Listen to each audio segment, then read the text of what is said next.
अस्सलामुअलैकुम and welcome to my YouTube channel Nawab talks. और अगर अभी तक आपने मेरे चैनल को सब्सक्राइब नहीं किया है तो सब्सक्राइब कीजिए और बेल आइकन को ज़रूर दबाइए ताकि मेरी तमाम आने वाली वीडियोस की जो नोटिफिकेशंस है वो आप तक पहुंच सके।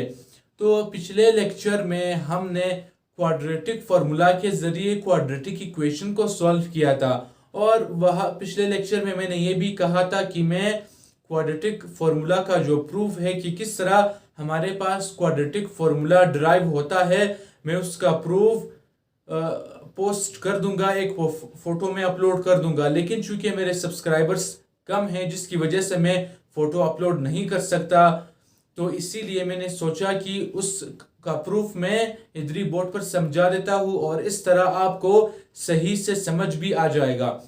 तो मैंने कहा था कि क्वाड्रेटिक फॉर्मूला जो है वो क्वाड्रेटिक इक्वेशन के जरिए ड्राइव होता है। जब हम क्वाड्रेटिक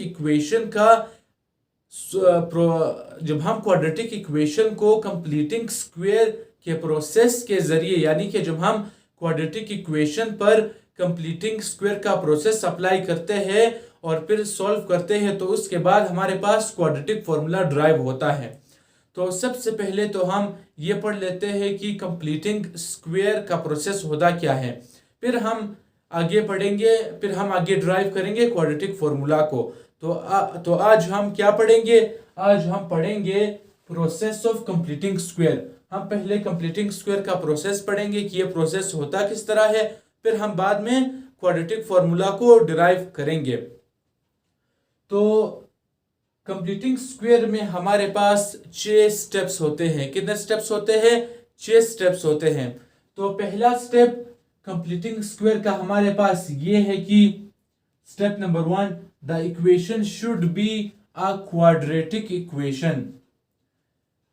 हम कंप्लीटिंग स्क्वायर का प्रोसेस सिर्फ उस इक्वेशन पर अप्लाई कर सकते हैं जो कि क्वाड्रेटिक इक्वेशन हो, यानी कि हमारे पास जो इक्वेशन होगी वो हमारे पास क्वाड्रेटिक इक्वेशन होनी चाहिए, तब हम उस पर कंप्लीटिंग स्क्वायर का प्रोसेस अप्लाई कर सकते हैं। दूसरा स्टेप हमारे पास क्या है? दूसरा स्टेप हमारे पास है divide the coefficient of x square with all the values on left hand side. अब स्टेप 2 हमारे पास ये है कि हमारे पास क्वाड्रेटिक इक्वेशन, पहले तो मैं आपको बता देता हूं कि कोएफिशिएंट क्या है। जब भी हमारे पास मैथ्स में, मैथमेटिक्स में हमारे पास अल्फाबेट और नंबर एक साथ आते हैं, तो उस अल्फाबेट को हम वेरिएबल का नाम देते हैं और उस वेरिएबल यानी कि अल्फाबेट के साथ जो नंबर होता है उससे हम कोएफिशिएंट का नाम देते हैं। यानी कि हमारे पास क्वाड्रेटिक इक्वेशन है ax square plus bx plus c is equal to 0। ये हमारे पास क्वाड्रेटिक इक्वेशन की स्टैंडर्ड फॉर्म है। इसमें जो x स्क्वायर है, x है, ये हमारे पास क्या है?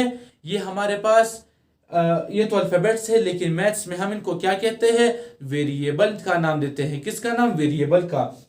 और x स्क्वायर के साथ जो a है, x के साथ जो b है और c है, इनकी ये जो है रियल नंबर्स है, इनकी जगह हम रियल नंबर्स, इनकी अपनी वैल्यूज होती है यानी कि रियल नंबर्स होते हैं, तो उन नंबर्स को हम कोएफिशिएंट का नाम देते हैं। यानी कि जब अल्फाबेट और नंबर एक साथ आते हैं मैथ्स में, तो उस अल्फाबेट को वेरिएबल हम कहते हैं और नंबर को कोएफिशिएंट कहते हैं।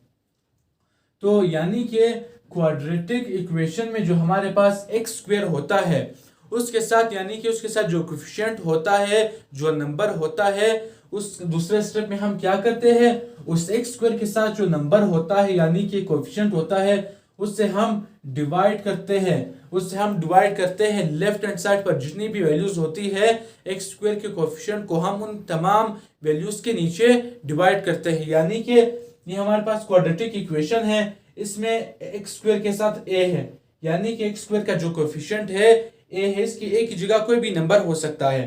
फॉर एग्जांपल a की जगह 2 है, तो हम उस एक्स स्क्वायर की कोएफिशिएंट यानी 2 को लेफ्ट हैंड साइड, ये लेफ्ट हैंड साइड है, इस लेफ्ट हैंड साइड पर जितने भी वैल्यूज है यानी कि ax स्क्वायर के नीचे b डिवाइड कर देंगे, bx के नीचे b डिवाइड कर देंगे और cx के नीचे b डिवाइड कर देंगे। तो ये हमारे पास स्टेप 2 था कि divide the coefficient of x square with all the values on the left hand side. अब हमारे पास स्टेप 3 क्या है? कंप्लीटिंग स्क्वायर का स्टेप 3 हमारे पास है, shift the constant value on to the right hand side. अब हम क्या करेंगे, लेफ्ट हैंड साइड पर हमारे पास जितनी भी वैल्यूज है उनमें जो हमारे पास कांस्टेंट वैल्यू है, यानी कि वो वैल्यू जिसके साथ वेरिएबल नहीं है, यानी कि एक स्क्वायर ए के साथ कोई नंबर है, इसके साथ एक स्क्वायर है, इसके यानी कि इसके साथ वेरिएबल है, ये कांस्टेंट वैल्यू नहीं है। अब बी एक्स है, बी के साथ भी एक्स है यानी वेरिएबल है, ये भी कांस्टेंट वैल्यू नहीं है।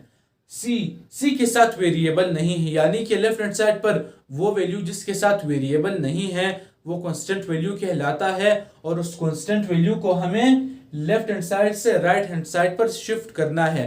तो ये कंप्लीटिंग स्क्वायर का जो है तीसरा स्टेप है।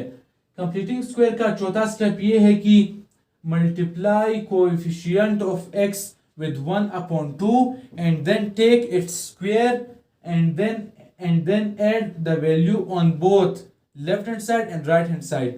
अब चौथे स्टेप में हम करते क्या है, कंप्लीटिंग स्क्वायर के चौथे स्टेप में हम ये करते हैं कि जो क्वाड्रेटिक इक्वेशन में हमारे पास x होता है, x यानी कि x का जो x वेरिएबल है, यानी कि x वेरिएबल का जो कोएफिशिएंट होता है, यानी कि b की जगह कोई भी रियल नंबर हो सकता है। हम क्या करते हैं, x के इस कोएफिशिएंट को हम 1/2 से मल्टीप्लाई करते हैं। मल्टीप्लाई करने के बाद हमने जब उस x के कोएफिशिएंट को 1/2 के साथ मल्टीप्लाई कर दिया, उसके बाद हम मल्टीप्लाई करने के बाद जो हमारे पास वैल्यू आती है हम उसका स्क्वायर लेते हैं, और उस वैल्यू का स्क्वायर लेने के बाद यानी कि x कोएफिशिएंट को 1/2 के साथ मल्टीप्लाई करने के बाद जो हमने उसका स्क्वायर ले लिया, उसके बाद हम उस वैल्यू को इस लेफ्ट हैंड साइड के साथ भी ऐड करते हैं और इस राइट हैंड साइड के साथ भी ऐड करते हैं। ये चौथा स्टेप है। और अब हम आ जाते हैं पांचवें स्टेप पर। पांचवें स्टेप में हम क्या करते हैं, पांचवें स्टेप में हम सिंप्लीफिकेशन करते हैं, यानी कि मल्टीप्लाई करते हैं या डिवाइड करते हैं, यानी कि अगर कोई नंबर ऐड हो रहा है तो वो सिंप्लीफिकेशन हम करते हैं। अब जो आखिरी स्टेप है यानी कि छठा स्टेप है, उसमें हम क्या करते हैं, हम ये करते हैं कि taking square root on both sides. आखिरी स्टेप में हमारे पास जब लेफ्ट हैंड साइड और राइट हैंड साइड पर जो वैल्यूज आ जाती है उनका हम क्या करते हैं, उनका हम स्क्वायर खत्म करने के लिए स्क्वायर रूट लेते हैं। स्क्वायर रूट मतलब दोनों साइड्स का हम स्क्वायर रूट लेते हैं, फिर हमारे पास कुछ सिंप्लीफिकेशन हम आखिर में करते हैं और फिर हमारे पास आंसर आ जाता है। तो ये कंप्लीटिंग स्क्वायर के 6 स्टेप्स थे। तो उम्मीद करता हूँ कि आपको इस कंप्लीटिंग स्क्वायर के सारे स्टेप समझ आ गए होंगे, और ये कंप्लीटिंग स्क्वायर समझाने का मकसद ये था कि हम आगे जो है क्वाड्रेटिक फार्मूला को डिराइव करेंगे तो कंप्लीटिंग स्क्वायर के ज़रिए। तो ये इसलिए समझाया मैंने ताकि आपको आगे समझ आ सके जब हम क्वाड्रेटिक फार्मूला को प्रूव करेंगे। तो यही था आज का लेक्चर। अल्लाह हाफिज़ और मिलते हैं अगली वीडियो में।